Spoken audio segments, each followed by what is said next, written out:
हाय दोस्तों, नमस्कार, सत श्री अकाल और आदाब। आज का हमारा चैप्टर है एरिया। जहां हम रहते हैं उसको बोलते हैं एरिया, क्षेत्र। कौन सी जगह से है आप, कौन से एरिया से हैं आप, और उसको सिटी भी बोलते हैं, कौन से शहर से हैं, कौन सी कंट्री से है। तो इस तरह से अगर आपने बताना है, पूछना है, तो एरिया, उसे हम रिहैबिलिटेट भी बोलते हैं, रिहैबिलिटेड एरिया। रिहैबिलिटेट मतलब जहां पे नई तरीके से रहने योग्य जो जगह बन जाए, जहां पे हॉस्पिटल नजदीक हो, मार्केट नजदीक हो, स्कूल्स हो। तो एक इंसान को सरवाइव करने के लिए जितनी चीजों की जरूरत पड़ती है, अगर वो जरूरत वाली चीजें वहां पे हैं, तो उसे रिहैबिलिटेटेड एरिया बोलते हैं। एरिया तो बोलते ही हैं। आइए आज का टॉपिक यहां से हम शुरू करते हैं कि किस तरह के एरियाज होते हैं और जहां हम रहते हैं, और उनकी वोकैब को हम आज जानेंगे, सीखेंगे। तो ये बहुत एक इंटरेस्टिंग टॉपिक है जो दोस्तों आज मैं आपके साथ डिस्कस करने वाला हूं। तो please keep watching and stay tune with my video. और एक चीज और, अगर आप में से कोई इंटरेस्टेड है मेरे साथ ऑनलाइन क्लासेस लेने के लिए, तो मैं ग्राफी पे भी हूं, vrinderkumar.graphy.com में हूं। तो अगर आपको वहां से भी कुछ आपको मेरी वीडियोस चाहिए, अगर आपने खरीदनी हो, तो वहां पे अवेलेबल है। तो मेरी वीडियोस भी वहां सेल करने के लिए पड़ी हैं, तो आप वहां से सेल कर सकते हैं। अगर किसी ने यहां पे भी पढ़ना है, तो मुझे कुछ आपको कमेंट्स चाहिए, कुछ कमेंट्स के आंसर चाहिए, तो आप मुझे यहां पे कमेंट्स कर सकते हैं। तो ठीक है सर, आज मैं यहां से शुरू करता हूं आपको नया टॉपिक, एरिया। सबसे पहले आप देखो, अगर हम शुरुआत करते हैं तो गांव से शुरुआत होती है, शहरों से नहीं होती, क्योंकि गांव छोटा एरिया होता है। तो आजकल कई बड़े बड़े गांव भी होते हैं, पर अगर हम शुरुआत करते हैं छोटे से, तो गांव को हम बोलते हैं विलेज। विलेज जो गांव होता है, उसको हम सिनोनिम वर्ड में और भी बोल सकते हैं, उसको हम कंट्री साइड भी बोल सकते हैं। अगर आप गांव से हो तो आप कह सकते हो I am from village, I am from country side area. आप कंट्री साइड एरिया बोलोगे तो आपको अच्छा इंप्रेशन पड़ता है, ये सुनने में भी बड़ा लाजवाब सा लगता है, कंट्री साइड एरिया। तो दूसरा वर्ड है रूरल एरिया। रूरल एरिया को हम, जैसे हम कारपोरेशन के अंडर कुछ चीजें आती हैं, जहां पे एमएलए के चुनाव होते हैं, कारपोरेशन मेयर का और कॉर्पोरेटर का, तो वो अंडर कारपोरेशन आता है, तो उसको हम बोलते हैं अर्बन एरियाज। अर्बन एरिया जहां पे कॉर्पोरेशन की हद शुरू होती है, उस हद के अंदर आती है। जो एरिया कॉर्पोरेशन के अंडर ना आए, जहां पंचायती राज शुरू हो जाए, सरपंच और पंचों के अंडर आता हो, उसे रूरल एरिया बोलते हैं।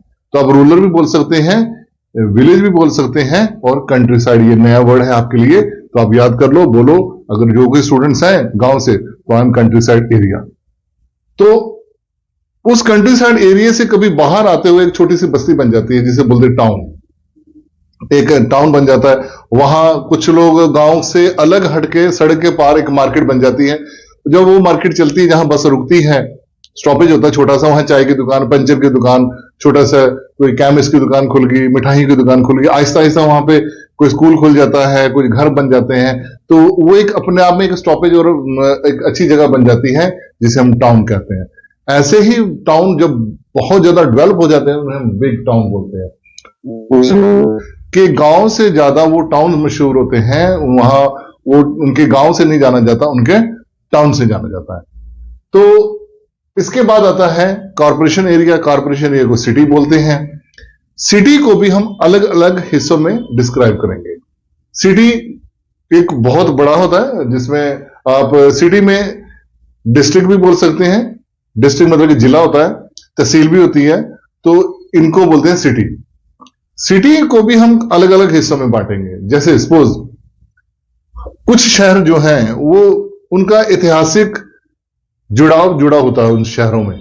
जैसे आगरा बहुत फेमस है। आगरा में एक ऐसी जगह भी है जहां पे मुगलों का राज था, वहां पे ताजमहल बना, तो उनका कुछ पुराना पार्ट होगा उस जमाने का।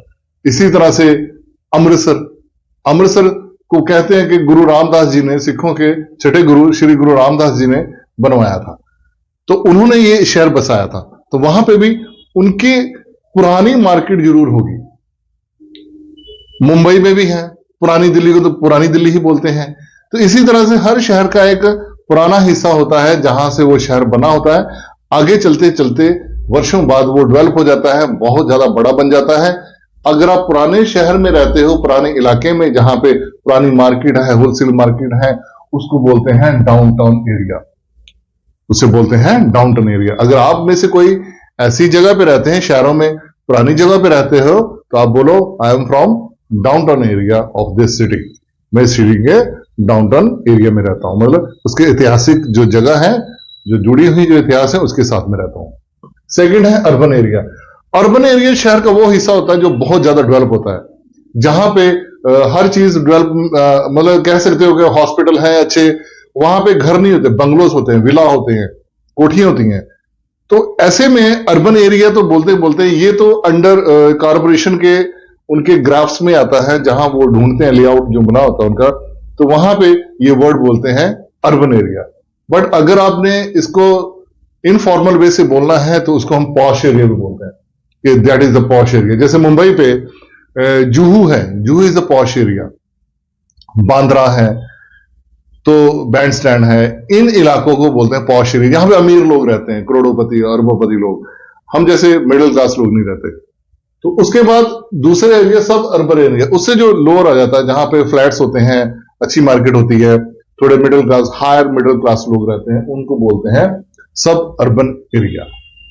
तो आगे चलते हैं स्लम एरिया। ये शहर का वो इलाका होता है जो बहुत ही घटिया और जिसे बोलते हैं जहां पे झुग्गियां झोंपड़े होती हैं, बस्तियां बनी होती हैं, जहां पे सीवरेज प्रणाली इतना साफ सुथरा नहीं होता है, जो बस्तियां बनी होती है शहरों में, उनको बोलते हैं स्लम एरिया।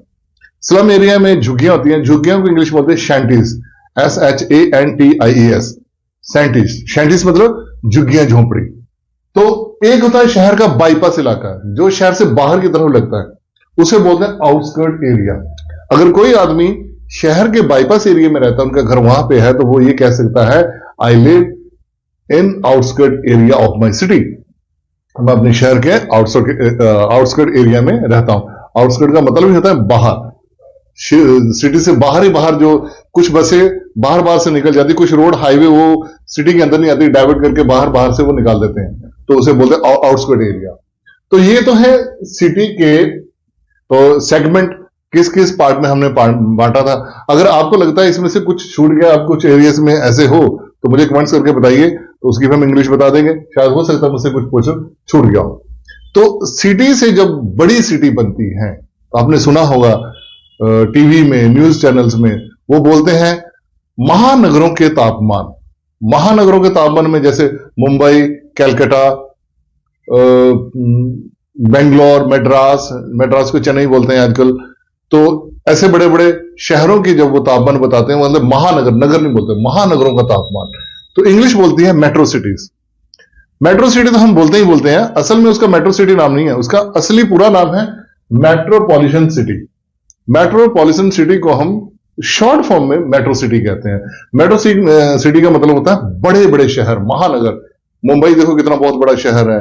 अभी तो ये 4 शहर नहीं है, अब तो बहुत ज्यादा और हो चुके हैं। आई थिंक इंडिया में 100 शहर हैं जो महानगर बन चुके हैं, जैसे लखनऊ है, कानपुर है, लुधियाना है, फरीदाबाद है, नोएडा है, गुड़गांव है, दिल्ली तो है ही है, तो और भी ऐसे बहुत सारे सिटीज हैं जो अब मेट्रो सिटी बन चुके हुए हैं।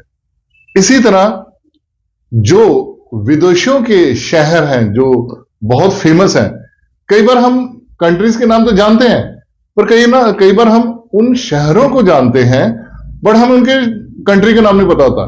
जैसे लंदन बहुत फेमस है, दुनिया में ये शहर बहुत फेमस है लंदन।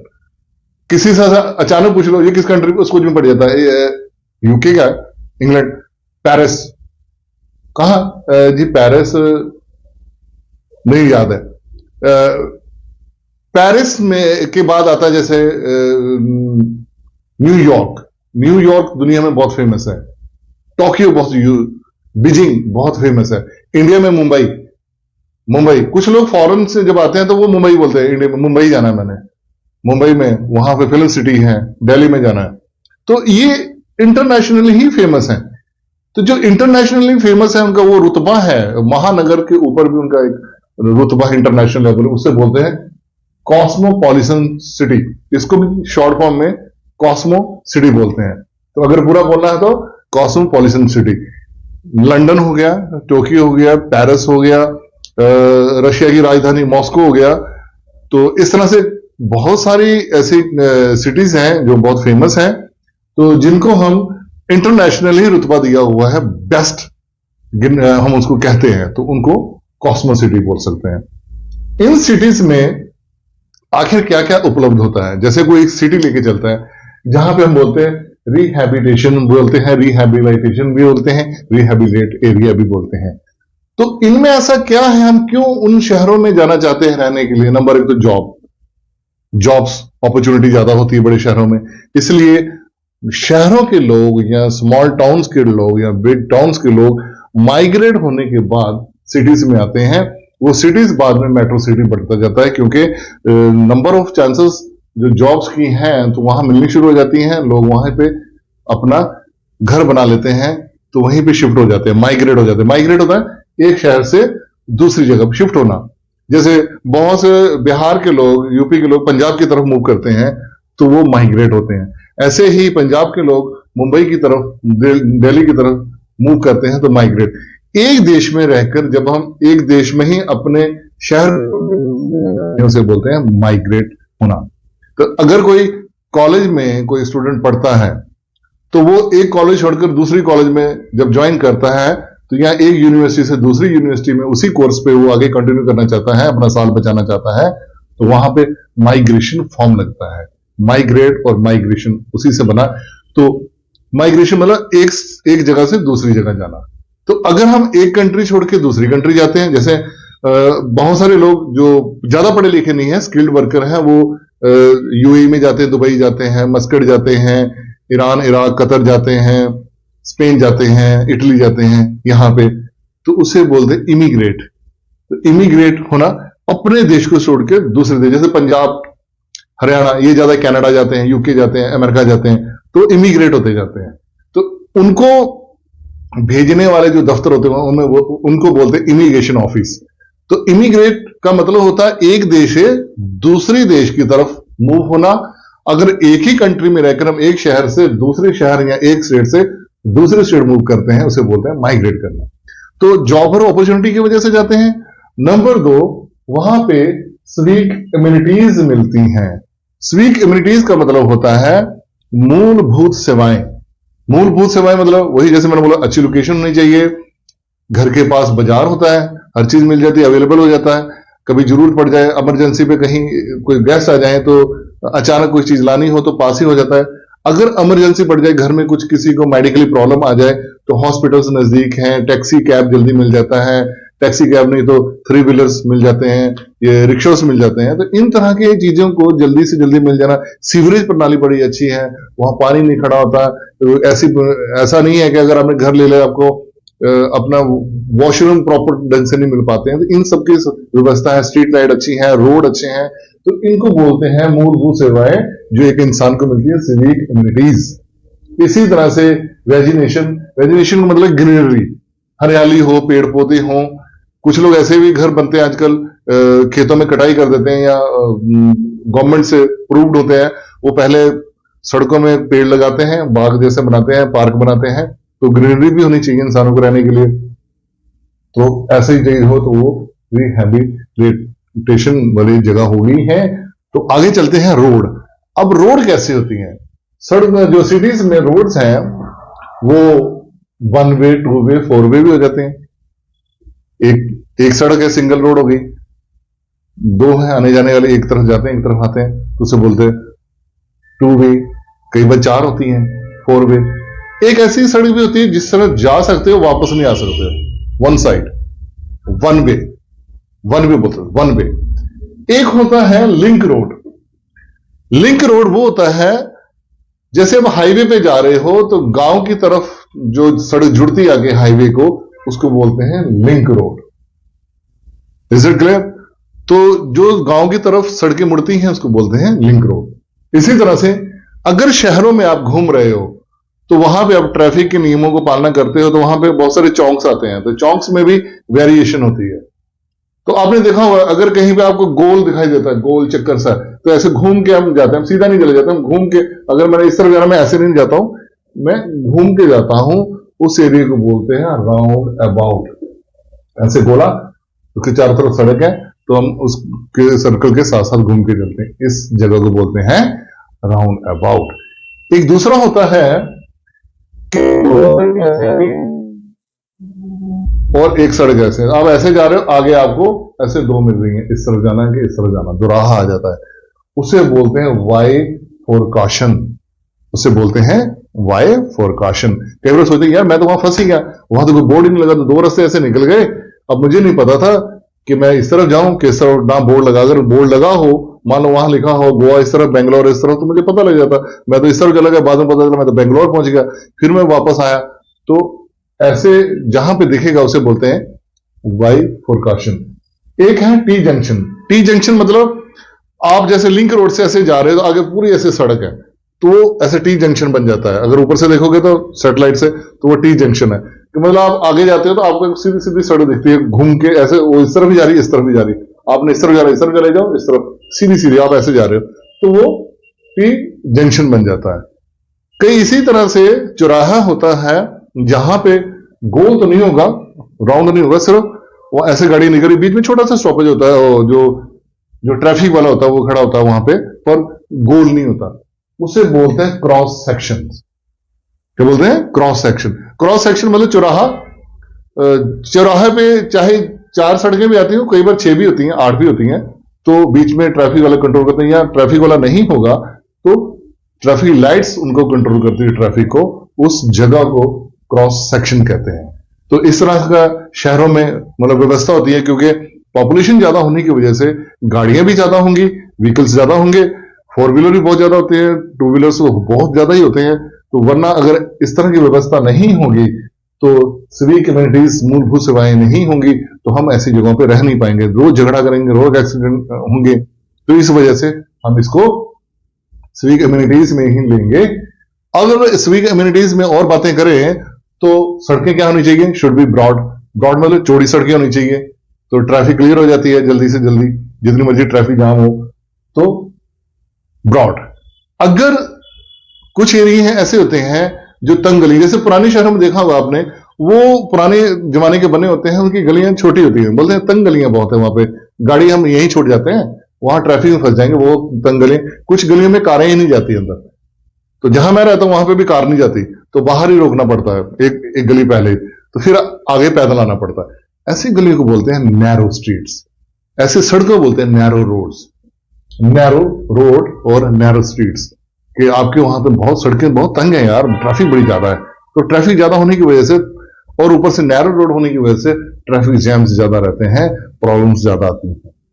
तो अगर हम रोड्स की बात करें, अगर हम हाईवे पे चले जाते हैं, हाईवे में जीटी रोड होता है एक, जीटी रोड को बोलते हैं ग्रैंड ट्रंक रोड। ये अंग्रेजों ने बनाया था, ये हमारे पूरे हिंदुस्तान में चलता है, ये पाकिस्तान के आगे निकल जाता है। तो उसके बाद एक नया बनाया है एसएच। जहां आपको एसएच मिलेगा, इसका मतलब है वो स्टेट टू स्टेट लिंक करता है, स्टेट हाईवे एसएच। एक होता है एनएच। एनएच होता है नेशनल हाईवे, जो पूरे देश को जोड़ता है, तो उसको बोलते हैं, वहां पे लिखा होता है NH1, NH2, NH3, आप कौन से नेशनल हाईवे पे। तो अगर आप गूगल में सर्च करोगे या मैप में नेविगेशन आपको पता चलेगा NH1 कौन सा रूट कहां से कहां की तरफ निकलता है, NH2 कहां के कहां निकलता है। तो ये है, आजकल इससे भी बढ़िया और अच्छी रूट्स वाला आ गया है, उसे बोलते हैं एक्सप्रेस हाईवे। इसमें 6 लेन होती है, यहां पे डिवाइड किया होता है कि इतनी स्पीड में ये गाड़ी चलेगी, इतनी स्पीड पे ये गाड़ी, और इस स्पीड पे ये गाड़ी चलेगी। उसको अपना ट्रैक नहीं छोड़ना। तो थोड़ा सा ये भी फायदा मिलेगा कि हाईवे में और जीटी रोड्स में और एसएच जो है स्टेट हाईवे में आपको सड़कें मिलेंगी, दुकानें मिलेंगी, ढाबे ढूबे स्टॉपेज है, ट्रैफिक भी है। एक्सप्रेस हाईवे में आपको ज्यादा ट्रैफिक नहीं मिलेगी, क्योंकि ये जो सड़क है ये जमीन से काफी ऊंची होती है, एक पुल की तरह चलती है, और उसके जो आजू बाजू जो जमीनें होती हैं, जैसे खेत है, क्योंकि सड़क तो वहीं से निकलेगी बाहर आउटर से, तो वो खेत ही आएंगे, जंगल आएंगे।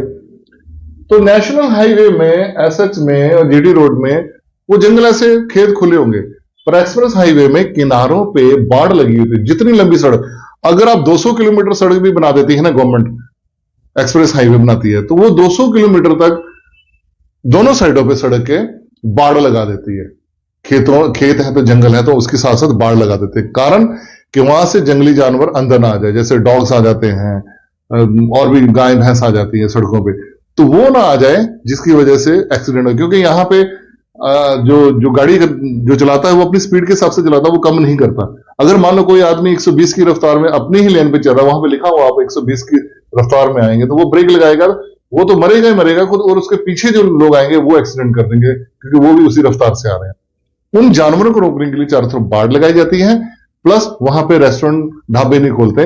वो रेस्टोरेंट ढाबे एक स्टॉपेज पे आगे एक साइन होता है कि 100 मीटर है या 2 किलोमीटर के बाद है पेट्रोल पंप, और वो सड़क के बिल्कुल नीचे उतर के अलग से बना होगा, जहां से आप आराम से जाएंगे, कोई एक्सीडेंट के चांसेस नहीं होंगे। और आपको रास्ते में एम्बुलेंस मिलेंगे, वहां पे उसका फोन नंबर टोल वहां पे लिखा होता है, यहां पे फोन करो, यहां से आप फोन कर सकते हो। इमरजेंसी में एम्बुलेंस चाहिए आपको, कुछ आपकी गाड़ी में कुछ खराबी होगी है तो टो गाड़ियां उनको ले जाती हैं। तो ये सारी सर्विस हैं और इतनी फैसिलिटीज आपको सिर्फ एक्सप्रेस हाईवे में मिलता है। यूपी में खुला हुआ है मथुरा एक्सप्रेस हाईवे, बहुत बढ़िया है, कभी आप जाके देखिए। आप अगर मुंबई में रहते हैं तो मुंबई से अगर आप पूना जाते हो तो पूना एक्सप्रेस जबरदस्त है, देखने वाला। फॉरेन में भी इसी तरह से है। तो आगे है ब्रिजेस फ्लाईओवर फैसिलिटीज भी मिलती है। ये इसलिए होता है कि अगर आपके सामने अगर ब्रिजेस ना हो तो आपको नीचे से जाना पड़ेगा सड़क से, जहां पे ट्रैफिक बहुत ज्यादा होती है, ऑलरेडी उनके चौंक्स में ट्रैफिक भरी होती है, आप वहां फंस जाओगे। अगर आपने बाहर ही निकलना है, मान लो आपने 500-400 किलोमीटर रन करना है, तो आपको तो बड़ी मुश्किल आ जाएगी। इसलिए जितने भी एक्सप्रेस हाईवे होते हैं ना, जो नेशनल, ये सिटी से बाहर निकाल देते हैं। अब आता है ब्रिजेस और फ्लाईओवर, इनका मतलब क्या है? दोनों का मतलब पुल है, तो फर्क क्या है? फर्क ये होता है, जो पानी के ऊपर पुल होता है वो ब्रिज होता है, जो सड़कों के ऊपर पुल होता है वो फ्लाईओवर होता है। तो आजकल क्या किया है, हाईवे जितने भी हैं, अगर वो सिटीज के बाहर से निकलता है, वो आगे भी चौक आता है, तो उसके ऊपर पुल बना देते हैं कि जो ट्रैफिक जो शहर की जाने वाली है वो नीचे से नीचे निकलती रहे, और बाहर की ट्रैफिक जो है वो ऊपर के ऊपर से निकलती जाए। इसी तरह से ब्रिजेस, जैसे ट्रेन निकलती है, कोई नहर आ रही है, नदी आ रही है, तो उसको कैसे क्रॉस करेगी? वो ब्रिज के ऊपर से क्रॉस करेगी। तो इसी तरह से शहरों में और हाईवे में, एक्सप्रेस हाईवे में पेडेस्ट्रियंस जो होते हैं, मतलब पैदल चलने वालों के लिए अलग सा रास्ता बनाया होता है कि कहीं उनका एक्सीडेंट ना हो जाए, उनके लिए अलग से पेडेस्ट्रियंस बनाते हैं। जैसे बाग में बनाते हैं पैदल चलने वालों को, उनको बोलते हैं पेडेस्ट्रियंस। इस तरह से इन एरिया को हम डिफाइन कर सकते हैं। आई थिंक आपको ये मेरी वीडियो अच्छी लगी होगी और ये एरिया के बारे में आपको पूरा जानकारी मिल गई होगी, किस तरह के एरिया में रहते हैं। आप मुझे कमेंट्स करके बताना, हम इस एरिया में रहते हैं, मैंने एक्सप्रेस हाईवे देखा हुआ है, मैंने यहाँ पे भी सफर किया, एनएच में, एसएच में किया हुआ है। तो आप कौन कौन से रोड्स के साइड में कौन कौन सा आपका नेशनल हाईवे पड़ता है, मुझे कमेंट्स में बताइए। दोस्तों, अभी आपने कुछ देर पहले एरिया के बारे में जाना, जैसे शहर के कितने हिस्से होते हैं, किस तरह के शहर होते हैं, किस तरह के एरिया होता है, गांव वाला एरिया कैसा होता है, शहर, मेट्रो सिटी, कॉस्मो सिटीज कैसे होते हैं। इसको थोड़ा सा और डिटेल में जाते हैं कि एरियाज में और कौन कौन से ऐसे पार्ट्स आते हैं जिस जगह पे आप रहते हो, उसको हम अलग अलग हिस्सों में कैसे बांट सकते हैं। तो दोस्तों, आगे चल के हम देखते हैं कि एरिया में कुछ एरिया ऐसे होते हैं जो आजकल जो बिग सिटीज हैं, मेट्रो सिटीज हैं, वहां पे बड़े बड़े ऑफिस बन चुके हैं और हेड ऑफिस तो बने ही हैं, और कॉर्पोरेट इंडस्ट्रीज के इतने बड़े बड़े ऑफिस, वहां पे उनकी बिल्डिंग ही अलग से बनी हुई है। जैसे आप गुड़गांव में जाओ तो वहां पे आपने देखा होगा कि कॉर्पोरेट इंडस्ट्री की अलग ही बिल्डिंग आपको नजर आएंगे। बेंगलोर चले जाओ, मुंबई चले जाओ, चंडीगढ़ चले जाओ, तो इस तरह से अलग ही एक एरिया बना होता है। वहां पे बड़ी अच्छी अच्छी बिल्डिंग्स होती हैं जहां सॉफ्टवेयर बनते हैं या बीपीओस होते हैं हर कंपनी के। तो उन कंपनी को, इस एरियाज को बोलते हैं कॉर्पोरेट एरिया। कॉर्पोरेट एरिया मतलब बड़ी बड़ी जो एमएनएस कंपनी है, मल्टीनेशनल कंपनीज, उनके जो बीपीएस ऑफिस हैं, उन एरियाज को बोलते हैं कॉर्पोरेट एरियाज। तो अगर ऐसे ही आजकल अलग से लिख देते हैं जहां पे रिहायशी इलाका है, क्योंकि क्या होता है, अब शहरों में कमर्शियल और रिहायशी जो इलाके हैं, मतलब व्यापारिक और घरेलू इलाकों को अलग अलग करके लिखा जाता है, बोला जाता है, समझा जाता है, क्योंकि उसमें कारण होता है। अगर तो मान लो आप अपने घर में कुछ छोटा मोटा पार्ट टाइम काम कर रहे हो, ट्यूशन पढ़ा रहे हो या आप किसी से डील करते हो, तो वो इतना मैटर नहीं करता। अगर आप किसी रिहायशी इलाकों में अगर कोई आप अपना ऑफिस खोलते हो, शॉप खोलते हो, तो आपको बिजली का बिल जो है वो व्यावहारिक, जो बोलते हैं व्यापारिक जो बिल, जो उसकी कॉस्ट होगी उसमें देना पड़ेगा। क्योंकि रेजिडेंशियल जो होता है ना, जहां पे रिहायशी इलाके होते हैं, वहां पे आपका बिजली का बिल, पानी का बिल का रेट में फर्क होता है। और कमर्शियल जो होते हैं, जो व्यापारिक होते हैं, औद्योगिक होते हैं, उनके जैसे इंडस्ट्रीज एरिया है, उनके एरियाज में पानी का बिल और बिजली के बिल में फर्क होता है। तो इसलिए उन इलाकों को बोलते हैं जहां पे घर होता है वहां रेजिडेंशियल कॉलोनीज। रेजिडेंशियल कॉलोनीज वो होती हैं जहां पे बड़ी बड़ी बिल्डिंग बनी होती हैं, वो एक घर नहीं होता, 25-25 माले, 17 माले, 30 माले, ऐसे ऐसे ऊंची ऊंची बड़ी बड़ी बिल्डिंग होती हैं। वहां पे आपने सुना होगा 2 BHK 3 BHK के फ्लैट्स होते हैं, घर होते हैं। वहां पे 2 BHK 3 BHK, इसका मतलब होता है 3 B से बेडरूम, S से हॉल, K से किचन। तो 3 बेडरूम, एक हॉल और एक किचन आपको मिलता है, और आपको नीचे बेसमेंट पे अपनी एक गाड़ी रखने के लिए पार्किंग मिलती है। तो ऐसे कॉलोनीज को बोलते हैं रेजिडेंशियल कॉलोनीज। और ऐसे ही कुछ जहां पे रिहायशी इलाके होते हैं, बिल्डिंग नहीं हो, घर वगैरह होते हैं, वहां रेजिडेंशियल एरिया बोलते हैं कि यहाँ पे रिहायशी इलाके हैं।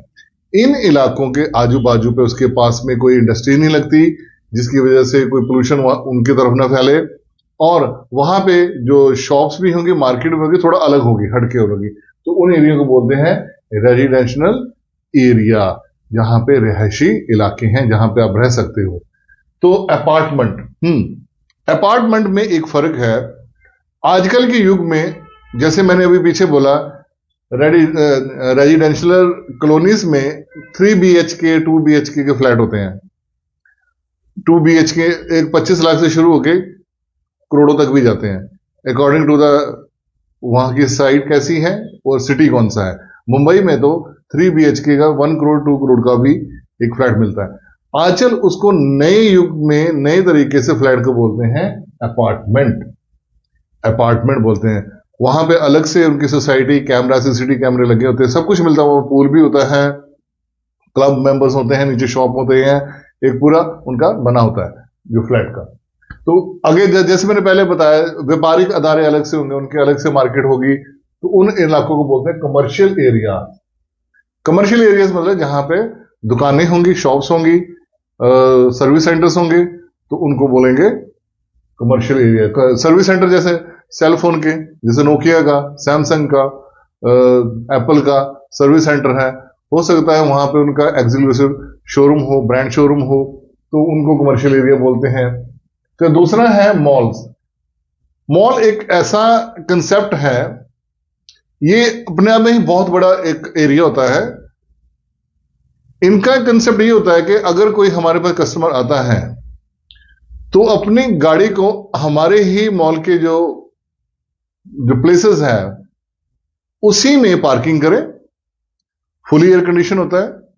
वो चाहे तो शॉपिंग करे, वो चाहे तो रेस्टोरेंट का खाने का एंजॉय करे, वो चाहे तो वहां पे मूवी देख सके, वो चाहे तो वहां पिकनिक जैसे बच्चों के लिए बना होता है, वहां पे बच्चों के लिए खेलने के लिए प्ले स्टेशन होते हैं, वो भी वहां पे एंजॉय कर सकते हैं। इवन पार्टीज, गैदरिंग कर सकते हैं। इन सबको एक ही छत के नीचे आपको बिना गाड़ी को कभी इधर लेके जाना, कभी उधर। जैसे हम शहरों में शॉपिंग करने जाते हैं तो हमें पार्किंग की बड़ी समस्या आती है। बार बार कभी तो पार्किंग मिल जाती, कभी मिलती ही नहीं है। ट्रैफिक जैम्स का सामना, फिर एक शॉप से दूसरी शॉप, गर्मी में तो पसीने से बुरा हाल, सर्दियों में कैसे जाएंगे।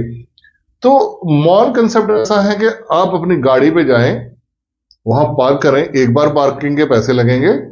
उसके बाद अगर आपने तो कुछ सामान खरीदना, इवन ग्रोसरी प्रोडक्ट्स, जैसे आपने राशन खरीदना, वो भी मिल जाएगा। इलेक्ट्रॉनिक प्रोडक्ट, अगर आपने टीवी खरीदना है, रेफ्रिजरेटर, सेल फोन, इस तरह की कोई भी चीजें आपने अगर खरीदनी है तो वो भी वहां पे अवेलेबल है। इसके अलावा ज्वेलरी शोरूम्स हैं, लेदर शूज जैसे वुडलैंड शोरूम, बड़े बड़े ब्रांड शोरूम हैं, वुडलैंड है, शॉपर स्टॉप है, लेवाइस की जीन्स है, फ्लाइंग मशीन है। इस तरह की बड़ी बड़ी जितने भी ब्रांड हैं वो आपको एक ही छत के नीचे मिल जाएंगे। इवन अगर आप चाहते हो कि आप मूवी देखें तो वहां पे पूरी तरह से अंदर बना होता है, थिएटर्स बने होते हैं जिनको आजकल मल्टीप्लेक्स बोलते हैं, जिनमें 4-4 5-5 स्क्रीन होती हैं। आप वहां पे जाके एंजॉय कर सकते हो मूवीज देखने का। फूड मार्ट भी होता है खाने के लिए, और एक एक ही ढाबा नहीं होता, वहां पे बहुत सारे अलग अलग ब्रांड के फूड चेन्स भी होती हैं। फूड चेन्स मतलब जैसे मैकडोनल्ड है, KFC है, बर्गर किंग है, इस तरह से जितने भी बड़े इंटरनेशनल ब्रांड हैं आपको एक ही छत के नीचे मिल जाएंगे, और बिल्कुल आप जहां से मर्जी आप खाना खा सकते हो वहां पे। इवन आप पिकनिक भी जैसे भी इंजॉय कर सकते हो।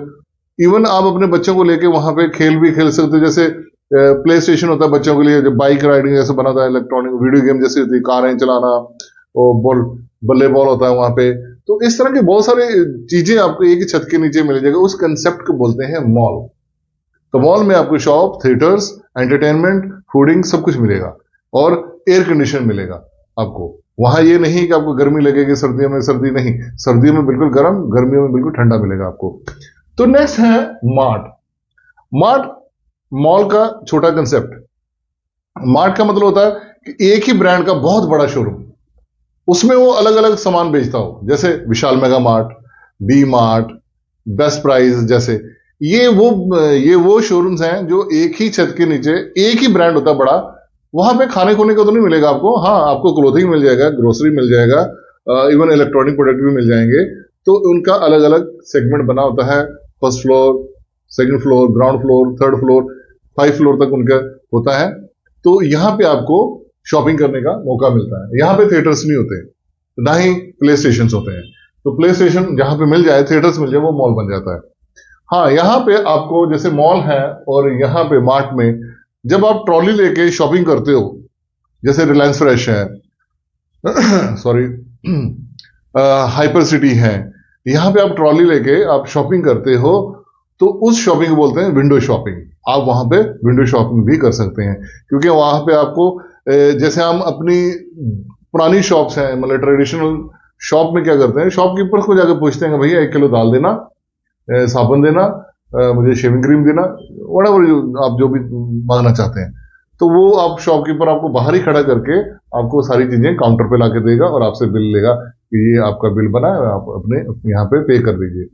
पर विंडो शॉपिंग का मतलब होता है कि ट्रॉली लो, आप खुद ही जाओ, खुद ही जाकर एक एक प्रोडक्ट को आप खरीदो, वहां डालो अपनी मर्जी से, आपको कोई नहीं रुकेगा। वहां CCTV कैमरे लगे होते हैं। लास्ट काउंटर में जाके जब आप बाहर जाने लगते हो एग्जिट पॉइंट में, वहां पे कैश काउंटर होते हैं, बिलिंग काउंटर होते हैं, जो आपको आपका बिल बनाते हैं, तो आपका पैसे वहां से भुगतान होता है। उस बिलिंग भुगतान में आप चाहे कैश से कर दो, चाहे आप डेबिट कार्ड से करो, क्रेडिट कार्ड से कर सकते हैं। इवन आजकल UPI भी आ चुका हुआ है। तो वहां पे मिलता है मॉल और मार्ट। तीसरा है यहाँ पे, नेक्स्ट है स्ट्रीट मार्केट। स्ट्रीट मार्केट जैसे आपके घरों के पास में मार्केट बनी है, गली की मार्केट जो होती है उसे बोलते हैं स्ट्रीट मार्केट। स्ट्रीट मार्केट में आपको ग्रोसरी प्रोडक्ट मिल जाएंगे, कन्फेक्शनरी शॉप्स मिल जाएंगी, क्या बोलते सलून मिल जाएंगे आपको, ब्यूटी पार्लर मिल जाएंगे, इलेक्ट्रॉनिक शॉप मिल जाएगी, वो स्ट्रीट मार्केट है। तो ये तो है इस ऐसे ऐसे कमर्शियल और घर में रहने वाले एरियाज। अब आते हैं जो घर बनते हैं, उनमें भी डिफरेंस काफी होता है। जैसे कभी आपने सुना होगा मेरा घर है, तो कुछ लोग होम बोलते हैं, कुछ लोग हाउस बोलते हैं। कुछ लोग बोलते हैं सर होम और हाउस में क्या फर्क है? फर्क कुछ नहीं, दोनों का मतलब घर होता है। हाँ, होम का मतलब होता है मेरा खुद का अपना घर, अपना बनाया हुआ अपने पैसों से, तो होम। अगर वो रेंटेड है, अगर मैं किराए पे रहता हूं, तो फिर मैं उसको होम नहीं बोलूंगा, फिर मैं हाउस कहूंगा। कहने को मैं दोनों को हाउस भी कह सकता हूं, मेरे अपने घर को भी हाउस कह सकता हूं। अगर आपने डिफरेंस बताना है क्या डिफरेंस है, फिर ये समझ लीजिए कि जहां पे आप किराया देते हो, रेंट देते हो, तो वो हाउस बन जाता है, और जहां अपने पैसे से खुद मालिक हो, आप ऑनर हो, तो दैट इज अ होम। अगर वो एक बहुत बड़ा है, मतलब जहां पे अंदर काफी अंदर जाके पार्किंग है और पूल्स है नहाने के लिए, बहुत बड़ा तरीके से बनाया गया हुआ है, चारों तरफ से गार्डन ही गार्डन है, उसको बोलते हैं विला। ये बहुत बड़े लेवल पे होता है। तो ऐसे बेंगलो भी मतलब विला का ही एक पार्ट है। बेंगलो पहले बना करता था, तब विला नहीं बनते थे, आजकल विला ज्यादा बनते हैं। बेंगलोर में भी आप कह सकते हो एक लंबी पार्किंग होती है, लंबा एक पाथ होता है, पहले लॉन आता है, बाहर बैठने के लिए छोटा सा गार्डन होता है, फिर अंदर कमरे होते हैं, घर घर होता है, तो गैराज अंदर तक जाती है सड़क, जो पाथ बना होता है पार्किंग का गाड़ी का, तो वो बेंगलोर। तो इसी तरह से अगर आप अपार्टमेंट में रहते हो, जैसे 25 फ्लोर में आपका घर है, 10वें फ्लोर में है, तो वहां फ्लैट बोलते हैं, फिर उसको हाउस नहीं बोलते, होम नहीं बोलते। हालांकि यहां भी आप खुद मालिक हैं उस घर के, तो पर उसको आप फ्लैट बोलेंगे या अपार्टमेंट बोलेंगे। तो यहां पे है सोसाइटी। आजकल क्या हुआ है कि जैसे रेजिडेंशियल कॉलोनीज होती हैं, तो वहां जो उसको मैनेज करते हैं उनको सोसाइटी बोलते हैं। जैसे वहां पे एक वॉचमैन होता है, वो किसी को अंदर नहीं जाने देता, और वो हर नए आदमी गेस्ट के आने वालों के एंट्री नोट करता है, उनके सेलफोन नंबर नोट करता है, कितने बजे आया, कितने बजे गया, किस घर में गया, सीसीटीवी कैमरे से चेक होता है। प्लस कोई उस बिल्डिंग में किसी को कोई प्रॉब्लम आती है, तो उस सोसाइटी का एक मैनेजर होता है, उसको फोन किया जाता है कि यहाँ पे पानी की प्रॉब्लम आ रही है, इलेक्ट्रिसिटी की प्रॉब्लम आ रही है, कुछ भी गड़बड़ है, कुछ मेंटेनेंस की प्रॉब्लम है, तो सोसाइटी के मैनेजर से वो कांटेक्ट कर सकता है। तो वो कांटेक्ट करना, और उनके लिए बसेस, स्कूल के बच्चों के लिए बसेस हायर करना, कई सोसाइटी में बसेस भी होती हैं स्कूल की और जॉब्स के लिए जाने वालों के लिए। नीचे शॉप्स भी होती हैं उनके लिए, जैसे जिम होते हैं, फूड मार्ट होता है, ऐसे छोटे छोटे बने होते हैं, वो सारा सोसाइटी ही देखती है, तो उनको सोसाइटी बोलते हैं। वो सारे अपार्टमेंट के एक मैनेजमेंट टीम होती है जो वो देखती है। तो हो गया home, villa, bungalow, flat, society. अगर गांव में रहते हैं, छोटा सा घर है, उसे हट कहते हैं, HUT, हट। तो यहां मैंने लिखा नहीं है, आपको पता लग जाएगा कि हट जो बहुत ही छोटा सा घर होता है, लकड़ियों का बना होता है, तो ऐसे छत होती है इस तरह से, जैसे पहाड़ी इलाकों में इस तरह की छत बनी होती है ना, स्लैंटिंग वेरी, तो उसको हट बोलते हैं। यहां मैंने लिखा शैंटीज। शैंटीज मैंने अभी पहले भी थोड़ा सा बताया था, थोड़ी देर पहले भी बताया था मैंने आपको, झुग्गी झोपड़ी को बोलते हैं शैंटीज, स्लम एरिया में, जहां पे कुछ मैनेजमेंट तरीके से नहीं बना होता, बेतरतीब ढंग से घर बने होते हैं, कच्चे पक्के घर बने होते हैं, कहीं कच्चा घर है, कहीं पक्का घर है, जिसने जैसे जहां बना लिया, छोटी छोटी गलियां होती हैं, इवन वहां से आप बाइक भी बड़ी मुश्किल से निकाल पाते, इतनी तंग गलियां होती हैं। तो पानी की सीवरेज प्रणाली ठीक नहीं, प्रॉपर वे से नहीं आता तो है, पर प्रॉपर वे से नहीं है, सीवरेज प्रॉपर वे से नहीं है, गंदगी ज्यादा पड़ी रहती है, और वहां पे कोई देखने भी नहीं आता। तो ऐसे इलाके को बोलते हैं स्लम एरिया। ये एरिया भी हमारे हिंदुस्तान में बहुत हाई लेवल पर हैं, बहुत बड़े बड़े हैं, छोटे भी नहीं है, बहुत बड़े हैं। तो ये हमारे हिंदुस्तान में भी नहीं, इवन मुंबई में, आप फॉरेन यूएसए में भी हैं स्लम एरियाज, तो वहां पे भी आप देख सकते हो। वो अलग बात है, हमें ये बताया गया कि पश्चिमी जो देश है वो बहुत डेवलप है, पर वहां पे भी स्लम एरियाज हैं। तो क्लियर हुआ। ये तो था हमारा घर किस तरह का हो गया, home, villa, bungalow, flat, society.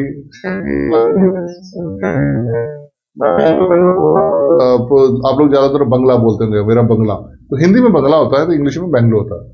तो आगे हैं कुछ घरों के जो एरियाज होते हैं वो कैसे डिवाइड होते हैं।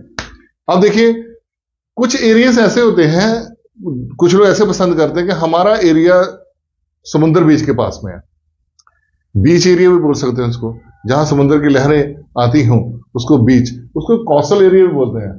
कोस्टल एरिया मतलब समुद्री तटीय एरिया, क्षेत्र, जैसे हिंदी में बोलते हैं समुद्री तट के क्षेत्र, तो उसे बीचेस बोलते हैं। जिनका घर बीचेस मतलब समुद्र के बिल्कुल सामने, जैसे पानी गिर रहा है आगे काफी, फिर आगे जाके थोड़ा सा मैदानी इलाका, फिर घर है, तो वो कोस्टल एरिया है, बीचेस में है। कईयों का घर जंगल में होता है, बहुत मतलब घने जंगल हैं, वहां से गुजर के जाना पड़ता पगडंडियों से होकर, तो फॉरेस्ट एरिया। फॉरेस्ट एरिया मतलब आप कहेंगे यार इसका घर कहाँ पे है, कहते यार ऐसे करो, यहाँ गाड़ी लगा दो, आप यहाँ से पैदल हो जाओ, क्योंकि अब यहाँ से ना बाइक जाएगी ना गाड़ी जाएगी, आप यहाँ से पगडंडी पकड़ो, छोटी सी पगडंडी होती है, उसी से होते होते हम लोग आगे जाते हैं, आगे सड़कें भी होती हैं, फिर आगे जंगल से रास्ता निकलता हुआ जाता है। तो ऐसे एरिया को बोलते हैं फॉरेस्ट एरिया। तो एक एरिया वो होता है जो पहाड़ों वाला होता है, जहां पे हम घूमने जाते हैं, जैसे शिमला है, मनाली है, मंसूरी है, कश्मीर है, सोनमर्ग, गुलमर्ग। तो इस तरह के जो हिल एरिया उनको बोलते हैं हिल एरिया। पहाड़ी एरिया पे लोगों ने अपने होटल्स बनाए हैं, मोटल्स बनाए हैं, घर बनाए हैं। अगर वो कोई बताता है मैं उस एरिया में रहता हूं, तो बोलता मैं हिल एरिया में रहता हूं, I live in hill area. अगर वो समुद्र तट के इलाकों में रहता है तो कोस्टल एरिया, अगर वो जंगलों में रहता है तो फॉरेस्ट एरिया। तो यहां पे आगे चलता हूं, इसको छोड़ते हैं, आगे चलता हूं डेजर्ट एरिया। डेजर्ट एरिया वो होता है जो रेगिस्तान हो, जहां रेत ही रेत है। जैसे आप राजस्थान जाके देखो, राजस्थान के अलावा अगर आप यूएई दुबई जाओगे, शारजा जाओगे, मस्कट जाओगे, इन नॉर्थ ईस्ट एशिया की तरफ, तो वो सारा का सारा कौन सा इलाका है? डेजर्ट एरिया है। डेजर्ट एरिया में आता है क्या? मरुस्थल, रेगिस्तान। मैंने यहाँ पूल एरिया लिखा, मैंने पहले छोड़ दिया था। पूल एरिया का मतलब जैसे आप बड़े अच्छे बंगलों में रहते हैं, विला में रहते हैं, तो वहां बकायदा एक स्विमिंग पूल बनाता है छोटा सा, वहीं पे नहाते हैं, वहीं पे ड्रिंक्स रखते हैं, पीते हैं। कुछ होटल्स में, 5 स्टार होटल्स में, मोटल्स में भी आपको पूल्स एरिया मिलेंगे। तो वो कईयों को मेंबरशिप भी दी जाती है, वो स्पेशल जाके वहां पे नहाते हैं, कुछ टाइम स्पेंड करते हैं वहां पे, ड्रिंक्स लेते हैं, तो वो उस एरिया को बोलते हैं पूल एरिया। यहां मैंने एक लिखा हुआ है आइसोलेटेड एरिया। आपने ये नाम सुना होगा, आइसोलेट। आइसोलेट का नाम ये ज्यादा मशहूर हुआ था कोरोना पे। कोरोना पे जब भी कोई आदमी कोरोना टेस्ट में पॉजिटिव पाया जाता था, उसको एकांतवास में छोड़ दिया जाता था, उसको अकेला कर देते थे कि इसको घर में अलग कर दो, इसको आइसोलेट कर दो, आइसोलेट कर दो। तो वो वहां से वर्ड आया, आइसोलेट से, आइसोलेटेड एरिया। उसको एकांतवश में रहने दो, किसी से टच में ना आए, वहीं से उसको रोटी पानी दूर से दे दो, तो खुद ही ले लेगा, उसके दरवाजे पे छोड़ दो नॉक करके, वो खुद ही खा लेगा, पर किसी को उसके टच में नहीं आना, वरना आप भी बड़ी जल्दी कोरोना के इफेक्ट में आ जाओगे। तो इसी तरह के कुछ इलाके होते हैं जो एकांत, शांत, अलग थलग पड़े होते हैं। कोई एक घर यहाँ है तो आधा किलोमीटर या 1 किलोमीटर दूर पहाड़ में दिखता है वो घर है, एक वो घर है, आजू बाजू घर ही नहीं है। वैसे हम तो ऐसी जगह में पड़े हैं जहां पे गांव बना होता है, ये साथ साथ दीवार के साथ साथ घर बने होते हैं, सब इकट्ठे रहते हैं। पर कई पहाड़ों में, रेगिस्तान पे ऐसे आपको जंगलों में घर मिल जाएंगे जो एक यहाँ है तो एक बड़ी दूर है, एक दूसरे से लिंक ही नहीं, अकेले रहते, सुनसान बियाबान। हम डरते हैं यार ये कैसे रहते होंगे, अगर रात को कुछ इमरजेंसी हो जाए तो ये कैसे हेल्प मांगते होंगे एक दूसरे को। ऐसे area isolated area, isolated area समझे आप, जो अलग थलग हो, अकेला, अलग अलग दूर दूर घर हो, जहां पे नजदीक कोई ना हो। तो इसी तरह से एक है ट्राइब्स एरिया। ट्राइब्स एरिया होता है जैसे जनजातीय, जैसे कबायली, कई कबीले होते हैं। जैसे आप मणिपुर चले जाओ, नागालैंड चले जाओ, असम के ऊपर आई, और भी ऐसे बहुत सारे हमारी स्टेट्स हैं जहां पे मणिपुर है, जहां पे आप देखोगे कि बहुत सारी ट्राइब्स हैं जो दुनिया से बड़ी कटके रहती हैं अलग से, उनका अलग ही एरिया होता है। ऐसे अफ्रीका में है बहुत सारी ट्राइब्स आपको देखने को मिलती हैं जो जंगलों में रहती हैं, जो कितने शिकार करती हैं। तो ऐसे लोगों के एरियाज को बोलते हैं ट्राइब्स एरिया। तो अगर आप किसी होटल में जाते, किसी हॉस्पिटल में जाते हो, किसी बैंकेट हॉल में जाते हो, या किसी ऐसे भी जहां अपने क्वेरीज करनी है कमर्शियल तौर पर, किसी आप मान लो किसी का एक्सीडेंट हो गया है, कोई हॉस्पिटल में एडमिट है, हॉस्पिटलाइज है, तो आपको कैसे पता चलेगा वो कौन से रूम में, कौन से फ्लोर में, इतना बड़ा हॉस्पिटल है। तो उसके लिए हमेशा मैनेजमेंट क्या करेगी, एक काउंटर बनाएगी, उस काउंटर को, उस जगह को बोल देंगे रिसेप्शन। वहां वो सबकी क्वेरीज अटेंड करता है। वहां पे एक लड़का या लड़की बिठाए होते हैं, वही बताते हैं कि फलाने नाम का पेशेंट फलाने दिन पे वहां पे शिफ्ट हो रखा है, फलाने रूम पे, फलाने फ्लोर पे। ऐसे होटल में आपने पूछना होगा ये वाला रूम कहाँ पे है, तो वो बता देंगे मुझे यहाँ पे बुकिंग चाहिए, मेरी एडवांस बुकिंग है, मेरी ऑनलाइन बुकिंग है। ये सारी चीजों को जानने के लिए एक अलग से काउंटर होता है, उसे बोलते हैं रिसेप्शन एरिया। रिसेप्शन एरिया, एक रिसेप्शन वो होता है जो शादी के बाद होता है, मुंह दिखाई के लिए शादी पे बुलाते हैं ना सबको, अपनी बहू को के लिए पार्टी होती है वो जब नई नई आती है तो घर में, तो वो रिसेप्शन नहीं है। ये रिसेप्शन है पूछताछ, क्वेरीज के बारे में। ये हॉस्पिटल, क्लिनिक, कहीं भी आप चले जाओ, एक रिसेप्शन काउंटर अलग से बनता है। तो नेक्स्ट है, अगर हम घर में अंदर घुसते हैं आप, और घर में अंदर घुसते हैं तो लॉबी आपको दिखेगा। लॉबी एक ऐसा एरिया होता है जहां पे कुछ लोग बैठ के आराम से बातें कर सकते हैं, वेट कर सकते हैं। ये ज्यादा कमर्शियल एरिया में बड़ा अच्छा बनाया जाता है, सोफा वगैरह लगे होते हैं, तो वहां पे वो वेट कर सकते हैं। मीटिंग, जिन्होंने मीटिंग का टाइम दिया होता है, तो उस लॉबी पे वो वेटिंग के लिए वहां पे बिठाते हैं सबको, तो वो एरिया कहलाता है लॉबी। ठीक है, तो आगे है कॉरिडोर। कॉरिडोर एरिया वो होता है जो रास्ता होता है, पैसेज होता है। जैसे ये कमरा है, जैसे होटल का एक सीन मैं बताता हूं। आप चले गए ऊपर फर्स्ट फ्लोर पर, आपने ऐसे देखा है गली सी जाती है, ये गली जा रही है, इधर भी रूम है, इधर भी रूम है, 301, 302, 304, 305, 310 तक, फिर इधर 30, 311, 312 ऐसे करके। अब जो बीच में जो गली जा रही है, उस जो पाथ को बोलते हैं कॉरिडोर, उस पाथ को बोलते हैं कॉरिडोर। ऐसे अगर घरों में भी, ऑफिस में भी ऐसे रास्ता बनता है जाने के लिए, जैसे ये प्रिंसिपल ऑफिस है या बॉस का ऑफिस है, मैनेजर ऑफिस है, ये रास्ता जा रहा है साथ में, तो वहां सफाई चल रही है, तो कॉरिडोर, ये कॉरिडोर में सफाई चल रही है, उस जगह को कॉरिडोर एरिया बोलते हैं, राइट। तो आगे है कोर्टयार्ड। कोर्टयार्ड को हिंदी में बोलते हैं बरामदा। बरामदा, बरामदा जैसे हम बाहर भी बैठ सकते हैं, बाहर जैसे लॉन से पहले जैसे घर है, घर के आगे गेट, ये दरवाजा लगा है, एंट्रेंस दरवाजा है, एक गेट तो बाहर होगा मेन लोहे का, एक होता है जो बंगला है या कोठी है, जो भी घर है बढ़िया या पहाड़ों में, वो एंट्रेंस गेट से आप आगे बालकनी ऐसे बना होता है, चेयर्स लगाने के लिए शेडो लगी होती है, वहां पे परछाई, मतलब सॉरी, सूरज की रोशनी ना आए, छाया पे आप बैठ सकते हो, थोड़ा आगे जाके धूप सेक सकते हो, बातें कर सकते हो। उस सारे इलाके को आप बरांडा बोलते हो, कि बरांडे पे बैठते हैं, चलो बातें करते हैं, या कुछ पार्टी करनी तो बरांडे पे आ जाओ, वहीं पे हम चलो आज बारबेक्यू लेके कुछ बनाते हैं, तो उस जगह को बोलते हैं कोर्टयार्ड।